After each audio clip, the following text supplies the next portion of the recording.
ouvir a voz do Salvador.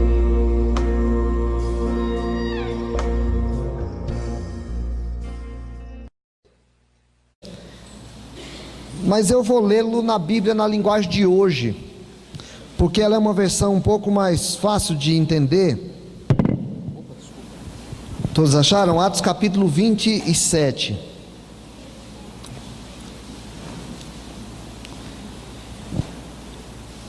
Ficou resolvido que devíamos embarcar para a Itália. Então entregaram Paulo e os outros presos a Júlio, um oficial romano que era do batalhão chamado Batalhão do Imperador. Nós embarcamos no navio na cidade de Adramítio, que estava pronto para navegar para os portos da província da Ásia. E assim começamos a viagem. Aristarco, macedônio na cidade de Tessalônica, estava conosco. No dia seguinte chegamos ao porto de Sidom. Júlio tratava Paulo com bondade e lhe deu licença para ir ver os seus amigos e receber deles o que precisava. Depois de sairmos de Sidom, navegamos ao norte da ilha de Chipre, a fim de evitar os ventos que estavam soprando contra nós. Atravessamos o mar em frente ao litoral da região da Cilícia e província da Panfilha, e chegamos a Mirra, uma cidade da província da Lícia. Ali o oficial romano encontrou o navio da cidade de Alexandria, que ia para a Itália, e nos fez embarcar nele.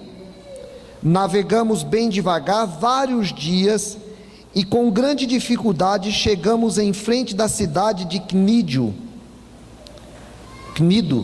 Como o vento não nos deixava continuar naquela direção, passamos pelo cabo Salmona da ilha de Creta e seguimos pelo lado sul daquela ilha, o qual é protegido dos ventos.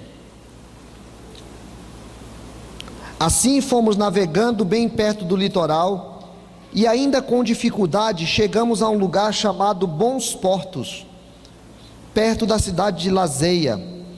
Ficamos ali muito tempo e tornou-se perigoso continuar a viagem, porque o inverno estava chegando. Então Paulo avisou: homens, estou vendo que daqui para diante a nossa viagem será perigosa. Haverá grandes prejuízos não somente com o navio e com a sua carga, mas também haverá perdas de homens, ou perda de vidas. Mas o oficial romano tinha mais confiança no capitão e no dono do navio do que em Paulo. O porto não era bom para passar o inverno. Por isso, a maioria achava que devíamos sair dali e tentar chegar a Fênix. Essa cidade não é um porto de Creta, aliás, essa cidade é um porto de Creta que tem um lado para o sudoeste e o outro para o noroeste. E eles achavam que poderíamos passar o inverno ali.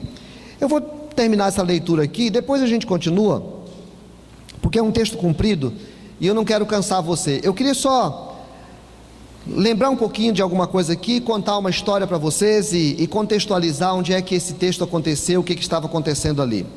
Mas antes eu queria lembrar uma história que marca o meu coração e que eu já partilhei aqui várias vezes, a vida de um irmão querido nosso, importante para nós, que vivemos aqui em Porto Velho, que o conhecemos, eu conheço desde criança.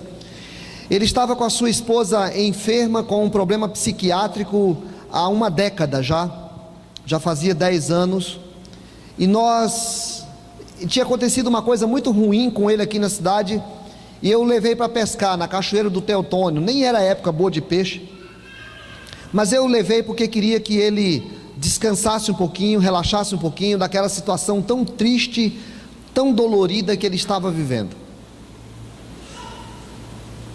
Como um grande homem de Deus que era, eu fiquei dolorido no meu coração. Como é que alguém tão crente, como é que alguém tão servo de Deus poderia viver uma situação daquela? E aí fui, e ele estava pescando no seu silêncio, e eu disse para ele: irmão, dureza, né? Porque eu vi que do olho dele descia lágrima. E ele falou: pastor, eu nunca imaginei que a minha vida terminaria dessa forma. E eu fiquei quieto, porque há instantes que a melhor coisa que a gente faz é ficar quieto. É aquele instante que a situação que aparece diante de nós, ela é tão grande que a gente não consegue dizer nada, nem em nome de Deus. Eu cheguei uma vez no velório de uma mãe, de uma criança de 7 anos, que uma mãe, sem querer, foi limpar uma arma, e sem querer, na hora de fechar a arma disparou na cabeça do filho dela de 7 anos. E eu cheguei lá no velório. Você fala o que para uma mãe numa hora dessa? Às vezes é melhor o silêncio. A gente abraça e no máximo diz um Deus te abençoe. Ele disse para mim: pastor, eu nunca imaginei que ia terminar a minha vida desse jeito. E eu fiquei quieto porque não tinha o que falar. E ele usou uma frase que nunca mais esqueci na minha vida. Ele disse assim: pastor, acho que ele ficou com dó de mim. E ele disse assim: pastor, mas Deus continua sendo Deus. Se Ele quiser, Ele pode trazer a minha Maria de volta. Era a expressão dele. 10 anos, a esposa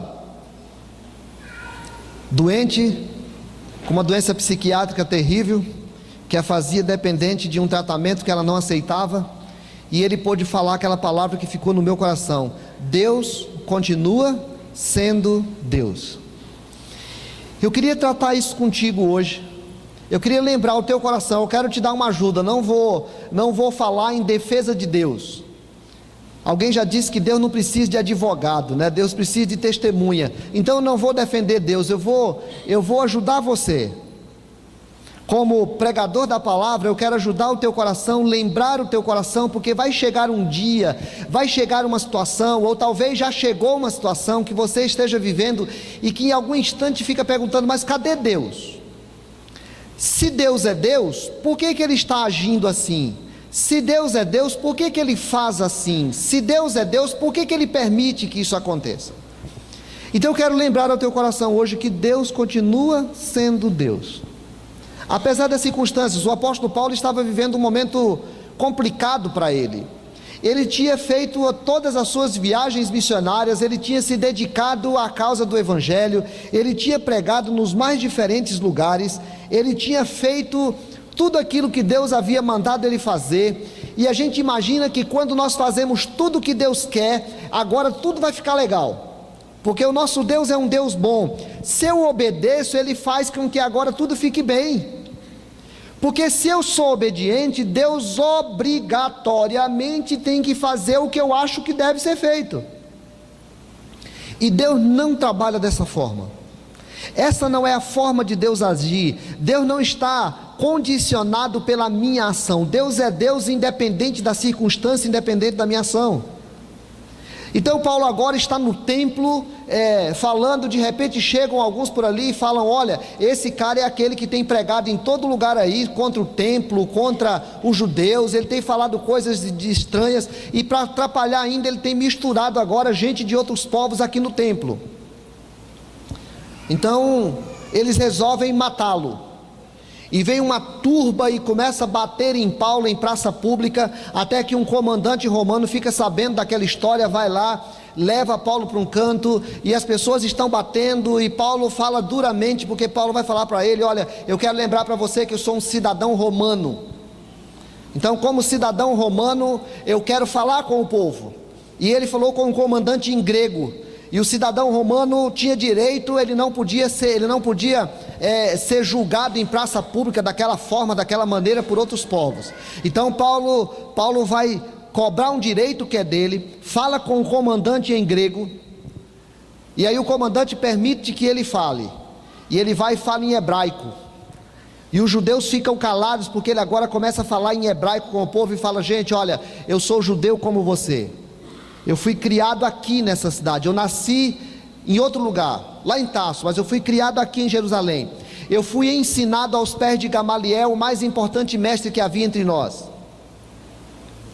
Portanto, eu estou dizendo para vocês porque um dia eu aprendi o que vocês aprenderam, e aí ele dá um testemunho maravilhoso da sua conversão. É um instante muito bonito, é um instante muito importante em que o apóstolo Paulo chega para dar um testemunho dentro da capital de Jerusalém, da capital de Israel em Jerusalém, e todos ficam ouvindo Paulo, encantados com o que ele está falando. No final, ele diz assim: mate o cara, matam.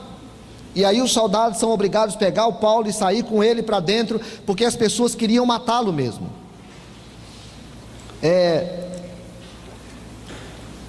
Depois Paulo tem a oportunidade de falar com as autoridades, até que vai falando, fala com o rei Agripa, fala com todo mundo, tem todo o direito de falar.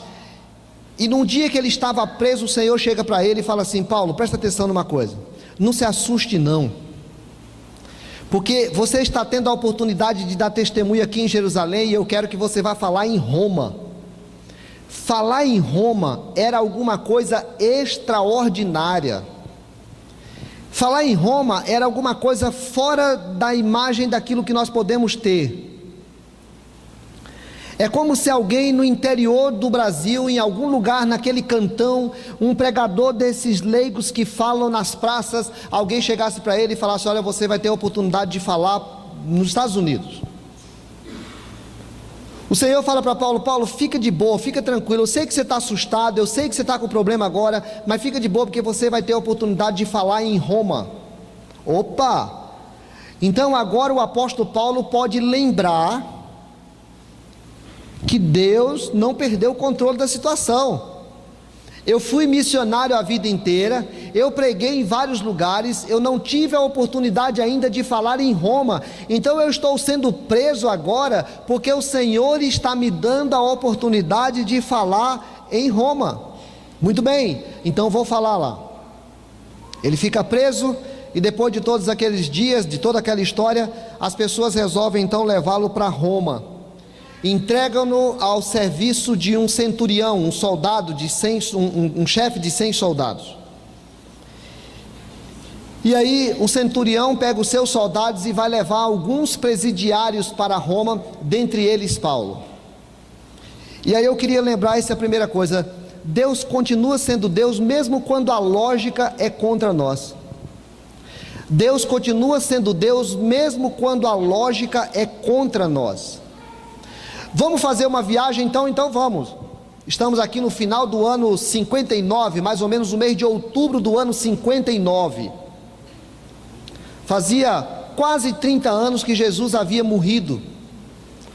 Paulo estava convertido já há vários anos, tinha feito todas as suas viagens missionárias. Então agora eles vão fazer uma viagem para Roma. Mas não era um tempo bom para a viagem, e eles resolvem fazer a si mesmo, porque eles não queriam começar o inverno ali, porque o inverno ali seria alguma coisa muito complicada para eles. Então resolve fazer a viagem, mas o versículo de número 4 diz que eles resolveram sair de Sidom, navegaram ao norte da ilha de Chipre, a fim de evitar os ventos que estavam soprando contra nós. Nós vamos fazer uma viagem contra o vento? Como é que nós vamos viajar num veleiro contra o vento? O versículo 7 diz assim: navegamos bem devagar, vários dias, e com grande dificuldade chegamos em frente da cidade de Cnídio. A viagem não estava fácil. Eu estou preso, e aí eu fico me colocando aqui no lugar do Paulo. Eu estou preso, o Senhor diz que é para eu ir para Roma. Eu vou preso na cidade de Roma, num navio, num veleiro, contra o vento. O navio vai devagar, a gente não consegue viajar, as coisas estão tendo dificuldade para poder continuar. O versículo 8 diz assim: assim fomos navegando bem perto do litoral, e ainda com dificuldade chegamos a um lugar chamado Bons Portos. O versículo 9 diz ali: ficamos ali muito tempo, e tornou-se perigoso continuar a viagem, porque o inverno estava chegando. Então Paulo chama os discípulos, chama aqueles homens e diz assim: homens, versículo 10, estou vendo que daqui para diante a nossa viagem será perigosa. Haverá grandes prejuízos, não somente com o navio e com a sua carga, mas também haverá perdas de vida. Irmãos, era isso que estava reservado a Paulo. Aliás, na viagem anterior dele, quando estava voltando para a cidade de Jerusalém, ele reúne os presbíteros da cidade de Éfeso e diz assim: eu sei que o que me espera é muita luta, muita provação, muita dificuldade. Quando chega em Jerusalém acontece isso, ele é preso, ele apanha, e agora ele é levado para uma viagem em que ele sabe que vai ter muito prejuízo, ele sabe que vai ter acidente, ele sabe que vão perder materiais, e ele sabe que vão perder inclusive vidas. Como é que Deus permite que alguém que Ele ama, como é que Deus permite alguém que Ele cuida, como é que Deus permite alguém que Ele usa, como é que Deus permite alguém que Ele manda, dizer assim: olha, você vai para um lugar, mas você pode ter certeza que todas as dificuldades que já estão tendo, que está tudo muito complicado, que tem uma série de dificuldades aqui pela frente, o que vem para frente é pior ainda. Irmãos, Deus continua sendo Deus, mesmo quando a gente olha para frente, e a lógica nos deixa claro que vai ser muito difícil daqui para frente. Muito difícil daqui para frente. Não condicione a sua fé em Deus, não condicione a sua confiança em Deus em olhar para frente e falar: daqui para frente vai ser tudo fácil, daqui para frente vai ser tudo legal. Pode ser que não seja, não. Pode ser que daqui para frente a sua vida vá ser muito difícil, pode ser que daqui para frente você passe por muitas pedreiras, pode ser que daqui para frente você passe por muitas lutas, pode ser que daqui para frente você passe por muitas provações, e Deus não vai mudar em nada. Deus vai continuar sendo o Deus soberano, maravilhoso, poderoso, que tem controle sobre toda a situação. Então a gente poderia parar a história aqui, e poderia, junto com Paulo, meio que nos aborrecermos com Deus. Não é possível que Deus vai permitir que aconteça uma coisa dessa. Não é possível que essa viagem seja tão difícil. Eu estou indo para Roma para pregar o Evangelho. É possível sim. É possível sim. É possível que na sua casa, na sua vida, ainda tenha um grande problema, que a tua vida para frente vai ser muito difícil.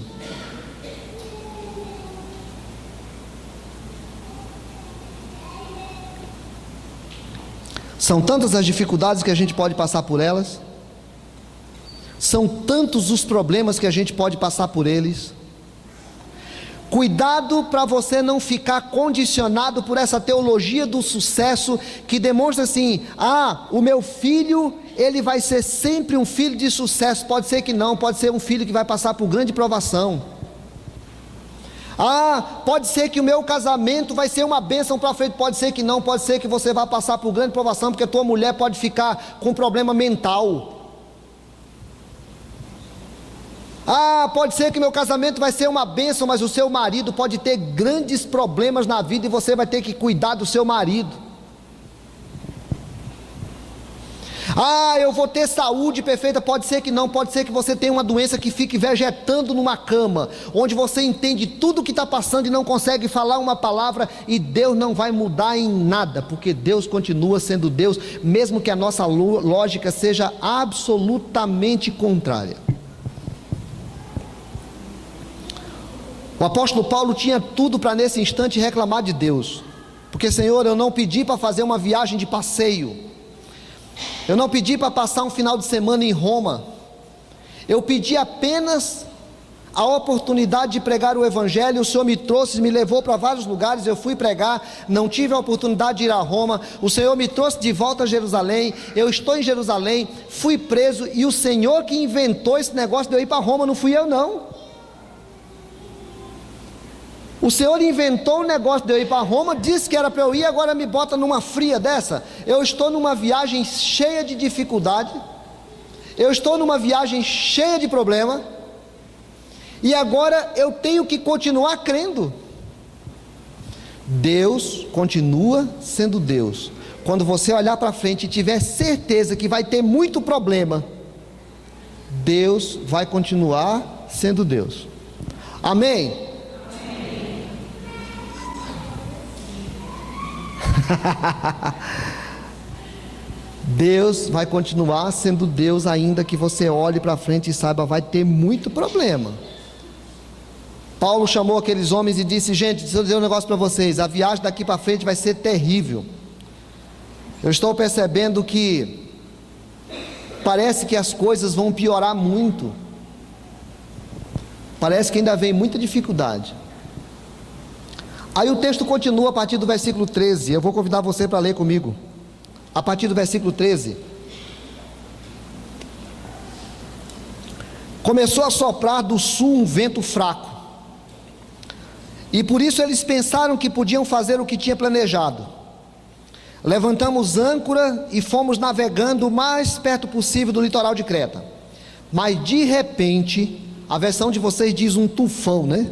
Aqui diz assim: um vento muito forte chamado Nordeste veio da ilha e arrastou o navio de tal maneira que não pudemos fazer com que ele seguisse na direção certa. Por isso desistimos e deixamos que o vento nos levasse. Para escaparmos do vento, passamos ao sul de uma pequena ilha chamada Cauda. Ali, com muita dificuldade, conseguimos recolher o bote do navio.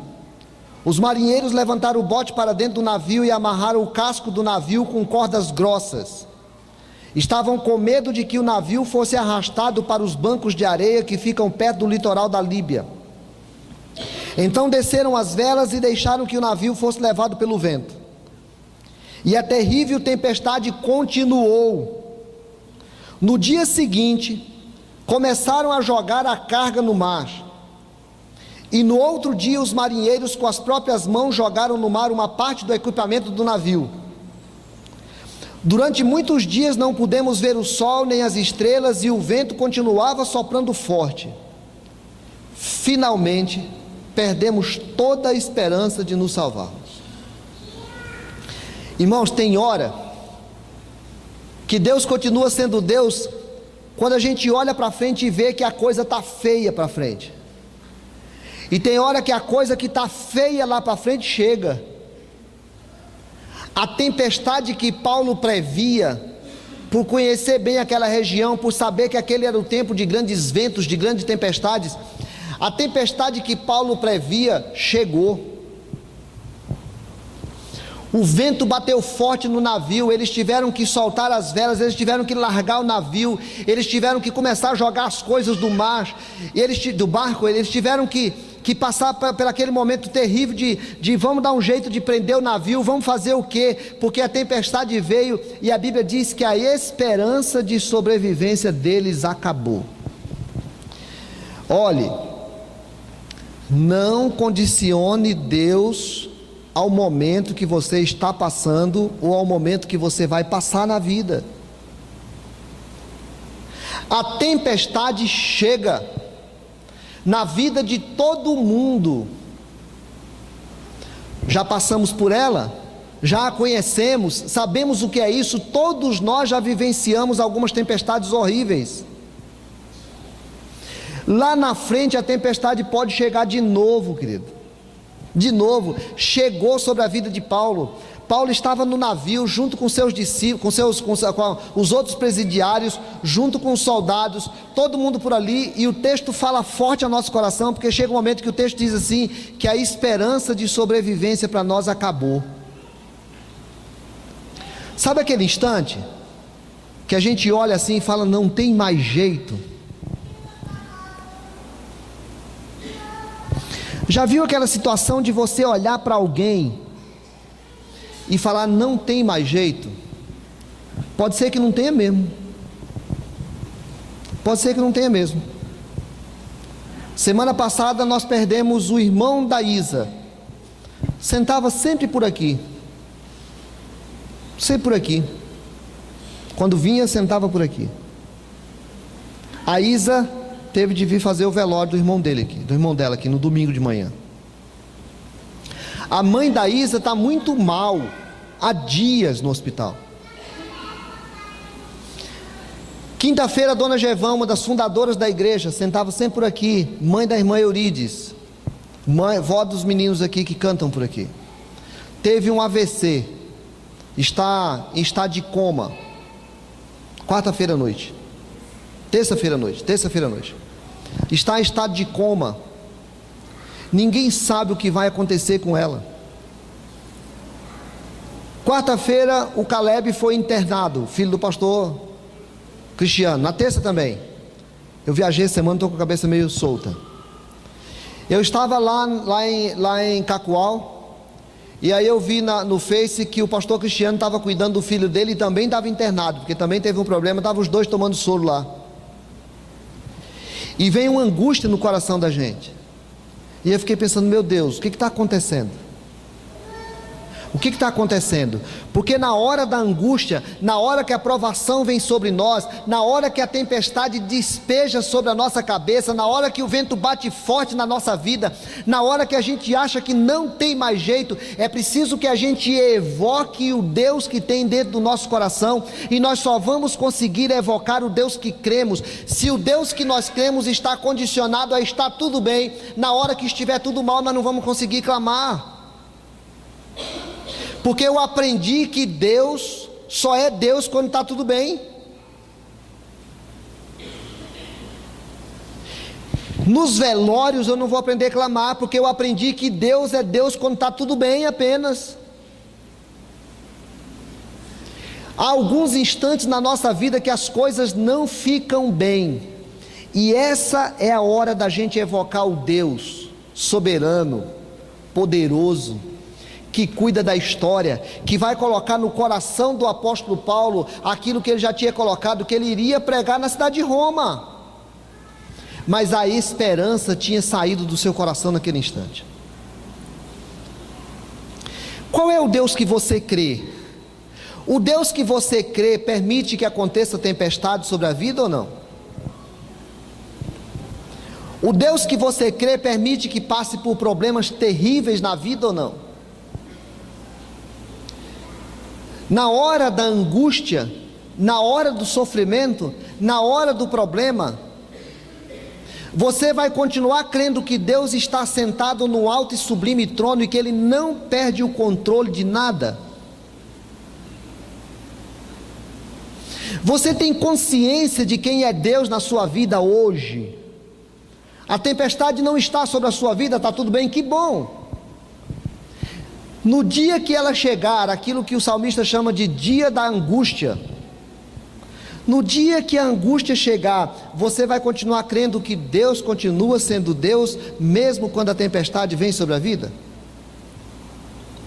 Talvez nesse instante o apóstolo Paulo tivesse motivos para dizer, cara, não tem mais jeito. Talvez hoje você esteja em condição de dizer, não tem mais jeito. Deus continua sendo Deus quando a lógica aponta para a tempestade. Deus continua sendo Deus quando a tempestade chega. E Deus continua sendo Deus quando ela piora. O apóstolo Paulo previu que viria uma tempestade. A tempestade chegou. O texto vai passar por uma história bonita aqui, que o apóstolo diz no versículo 21 em diante. Fazia muito tempo que eles não comiam nada.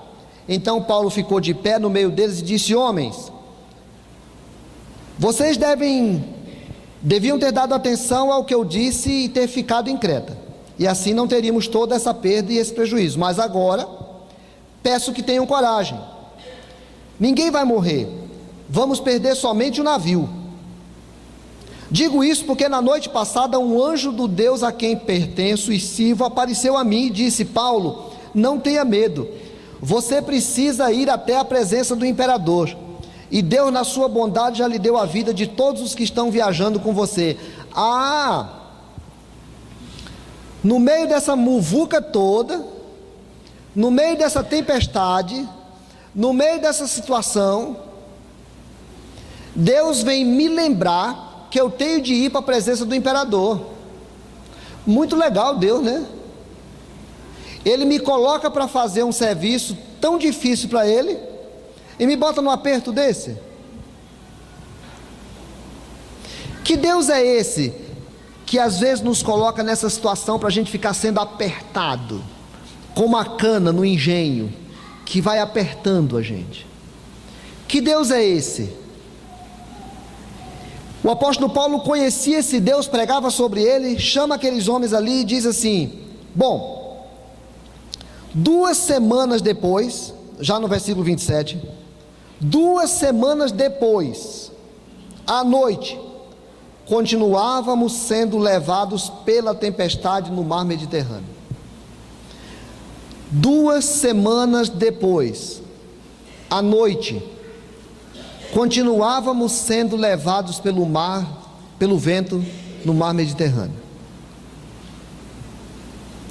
Irmãos, eu fico lendo esse texto assim, com o meu coração apertadinho, porque eu fico pensando, qual o sentimento daquele homem diante do seu Deus?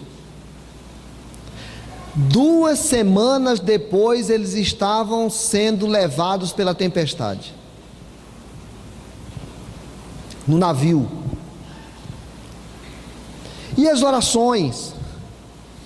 Se a gente para essa história agora, qual é o sentimento que o apóstolo Paulo poderia estar tendo no 9º dia, no 10º dia, orando de joelho num canto lá, pedindo: ó Deus, tem misericórdia, e o vento batendo, e o navio sendo levado, sem saber para onde é que ia? Qual é a relação desse homem com Deus? Quem é Deus para o coração dele? Quando a gente vive nesse tempo que a gente olha e é ensinado para a gente que Deus é um Deus de vitória, que Deus é um Deus em que tudo acontece de bom, que Deus é um Deus em que a gente não tem problema, qual era o sentimento daquele homem no 10º dia, no 11º dia, no 12º dia, no 13º dia? Já tem 2 semanas que nós estamos sendo levados pela tempestade. Mais ou menos à meia-noite, os marinheiros começaram a sentir que estávamos chegando perto da terra. Então jogaram no mar uma corda com um peso na ponta e viram que a água ali tinha 36 metros de fundura. Mais adiante tornaram a medir e deu 27 metros. Eles ficaram com muito medo de que o navio fosse bater contra as rochas. Por isso jogaram 4 âncoras da parte de trás do navio e oraram para que amanhecesse logo. Aí os marinheiros tentaram escapar do navio, baixaram o bote no mar, fingindo que iam jogar âncoras da parte da frente do navio. Então Paulo disse ao oficial romano e aos soldados: se os marinheiros não ficarem no navio, vocês poderão se salvar. Aí os soldados cortaram as cordas que prendiam o bote e o largaram no mar. De madrugada Paulo pediu a todos que comessem alguma coisa e disse: já faz 14 dias que vocês estão esperando e durante esse tempo não comeram nada. Agora comam alguma coisa, por favor. Vocês precisam se alimentar para poder continuar vivendo. Vocês precisam se alimentar para continuar vivendo, pois ninguém vai perder nem mesmo um fio de cabelo. Em seguida Paulo pegou o pão e deu graças a Deus diante de todos. É gostoso isso aqui, né? Olhar assim é legal. No meio da tempestade, amigo, no meio da tempestade, o servo de Deus se levanta e fala: gente, olha, vocês estão 14 dias sem comer, comam alguma coisa, porque todo mundo precisa viver. Senta aqui, vamos fazer uma oração? Senhor, muito obrigado pelo alimento. Ei, nós estamos na tempestade há dias, nós estamos na tempestade há semanas, desde que saímos de lá de Jerusalém.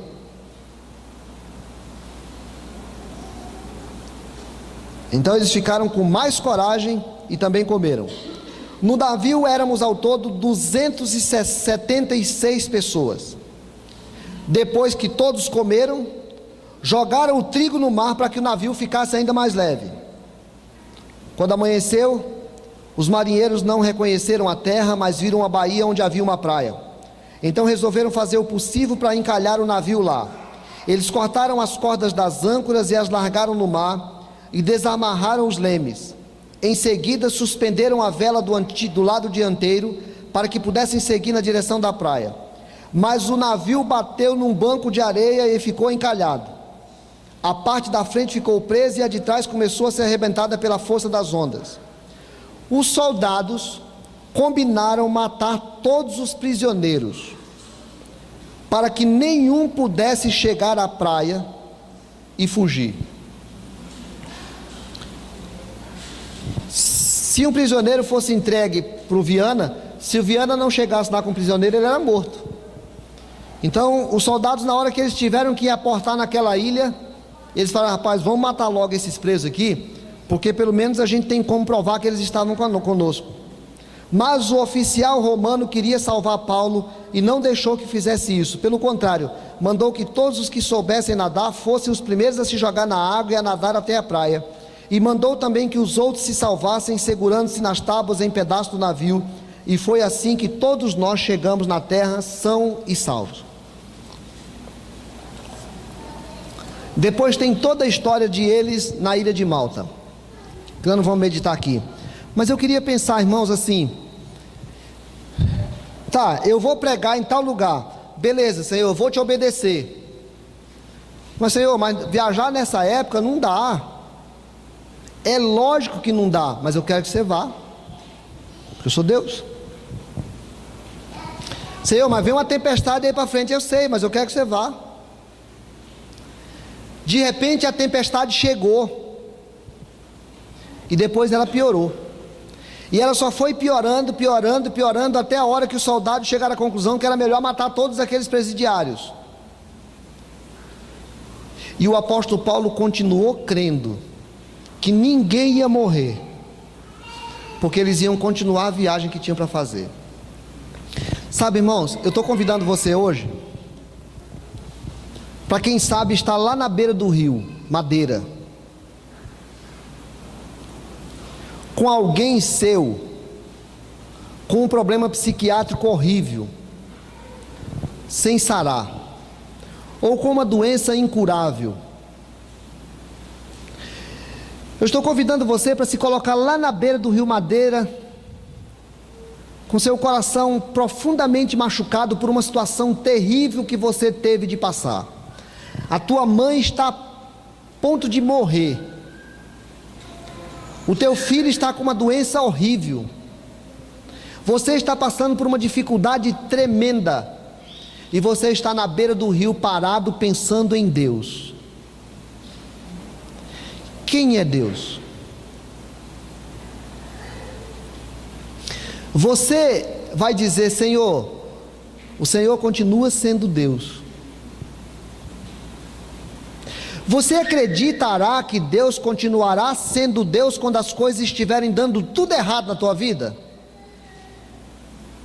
Quando você olhar e imaginar que isso que está acontecendo não devia acontecer porque você é servo de Deus, você vai continuar crendo em Deus? Uma vez teve um casal aqui que passou por um problema muito sério aqui na cidade, já há muitos anos atrás, e eu saí daqui com eles às pressas, 5 horas da tarde, e nós viajamos para uma cidade do interior, e 6 horas da manhã, eu me levantei e estava a mulher sentada no alto de um lugar alto, num lugar alto assim, e eu cheguei, sentei com ela e falei: bom dia. E ela falou: bom dia, pastor. E eu falei para ela assim: e aí, a vida segue? Ela disse: não. E eu parei um instante para respeitar a dor daquela mulher, porque ela não acreditava mais que a vida poderia seguir. Um dia nós estávamos aqui, a igreja era aqui, e eu estava dando a lição da escola dominical, e na lição falava sobre o céu, e eu disse assim: todo mundo quer ir para o céu, quem quer ir para o céu levanta a mão. Todo mundo levantou a mão. Aí eu disse assim: quem quer morrer levanta a mão. Ninguém levantou a mão, uma irmã levantou a mão assim. E eu fiquei constrangido, porque ela era uma mulher nova, que ela estava querendo para si a morte, porque o marido dela havia morrido no retiro nosso com 2 das suas crianças, e ela estava na beira do rio vendo seu esposo e suas 2 filhas morrendo. É aquele dia que a gente olha para dentro e quer para si a morte. Eu estou convidando você hoje, querido, para renovar a tua confiança em Deus. Eu estou convidando você hoje para renovar a tua entrega de vida a Deus, para saber, Senhor, quando eu olhar para frente e achar que está tudo difícil, quando eu caminhar para frente e o difícil chegar, quando o difícil chegar e piorar, eu quero continuar crendo que o Senhor continua sendo Deus. Eu quero que o Senhor aumente a minha fé. Eu quero pedir ao Senhor que o Senhor não deixe eu crer de modo diferente, porque eu sei que o Senhor continua sendo Deus. E o apóstolo Paulo foi levado por Deus até Roma e teve a oportunidade de cumprir com aquilo que Deus tinha para a vida dele. Deus continua sendo Deus. Eu queria convidar o grupo de louvor para a gente cantar aquela penúltima música. E queria que a gente pudesse, durante o cântico dessa música, fazer uma reflexão mesmo. Quem é o meu Deus? A minha fé permanece?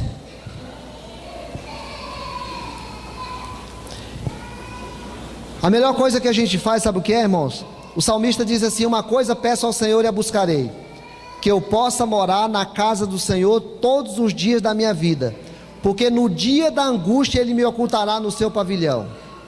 A melhor coisa que a gente faz é nos apegar profundamente a Deus.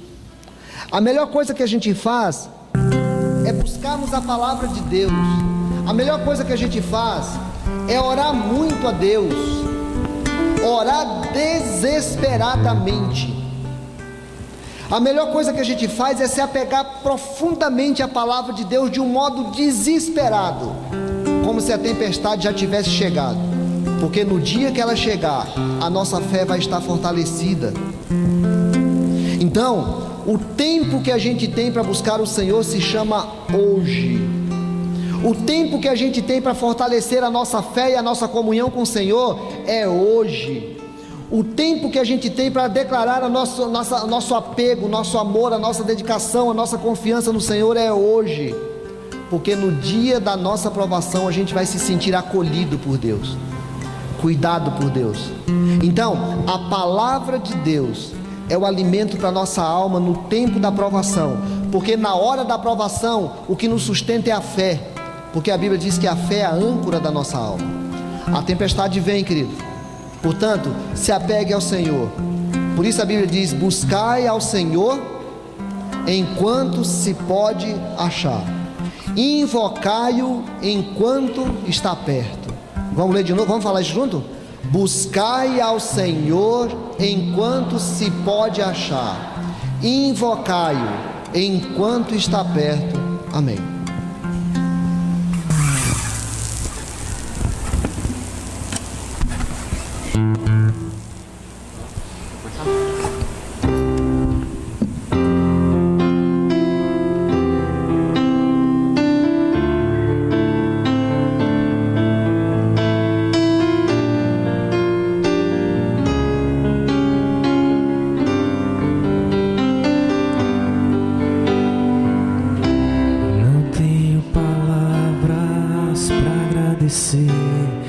Tua bondade, dia após dia me cercas com fidelidade. Nunca me deixes esquecer que tudo que tenho, tudo que sou,